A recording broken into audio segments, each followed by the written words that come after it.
Shopify planned stock split that's bound to tap retail frenzy.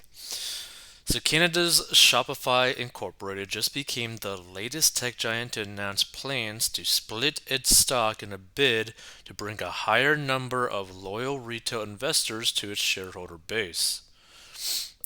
Shopify said on Monday it plans a 10-for-1 stock split for its common stock pending shareholder approval on a June 7th meeting. The proposed share split will make ownership more accessible to all investors, the company said in a statement. Recent split proposals from Alphabet Incorporated and Amazon.com Incorporated and Tesla Incorporated triggered sharp rallies on the stocks as retail traders, who tend to favor stocks with high liquidity and lower price tags, jumped in. The reason that Amazon, Apple, Tesla, and now Shopify are doing stock splits is to make their shares more attractive to retail investors, D.A. Davidson & Co. analyst Tom Fort said in an interview. When you look at Amazon's actions, one of the first things they did to stimulate the share price was to announce both a repurchase plan and a stock split. We're seeing instances where companies' stocks are under pressure and they are announcing stock splits. But Shopify's rally was more muted after seesawing in earlier trading. The shares, which have lost about 55% of their value this year, closed higher by 2.9% in Toronto, pulling up the S&P TSX Information Technology Index by 0.6%, while the S&P 500 Information Technology Index slumped 2.6%, the most in more than a month, but the stock ranked outside of the top 10 most traded on Fidelity's platform, and its ticker was largely absent from platforms like Reddit's Wall Street Bets or StockTwits. In addition to the split, Shopify announced it will give Chief Executive Officer Toby Lutke a special founder share that will preserve his voting power as long as he's at the company. Under the plan, Luke, his family, and his affiliates would together retain 40% of the votes of the company, even as their ownership stake changes.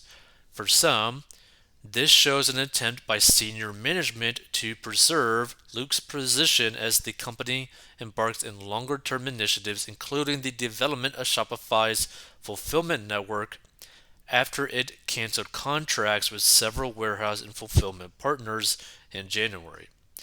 The changes are designed to prevent any knee jerk reactions, given that the execution of these initiatives do require some time, said Richard Sue, an analyst at National Bank of Canada. If it doesn't execute in the short term and investors get impatient, who knows what they would suggest the board look at doing with management.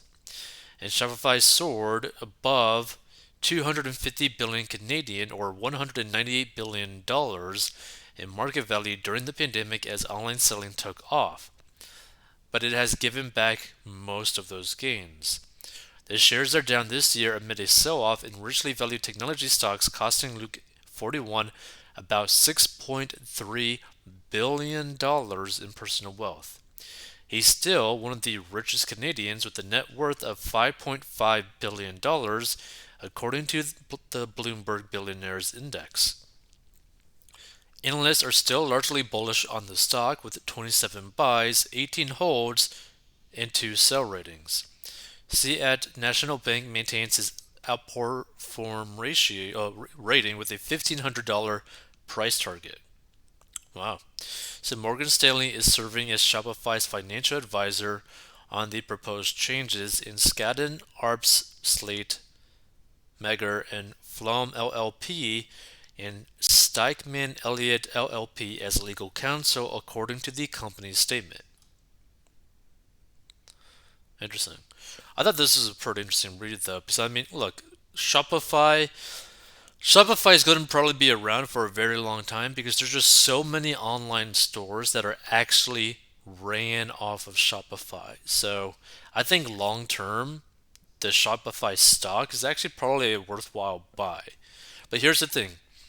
For us, 40inbox.com, we really don't recommend people putting money into individual stocks until after they've already basically automated their investments into like the S&P 500, into their 401ks, their Roth IRAs. Basically, like if you want to invest into like single stocks or crypto or all that kind of stuff, use money that you can 100% afford to lose so that you can have fun with it. And if it soars through the roof, awesome, right? But if it goes all the way down to nothing, if they go bankrupt and they just no longer exist, it doesn't really affect you. So that's our viewpoint on like single stocks.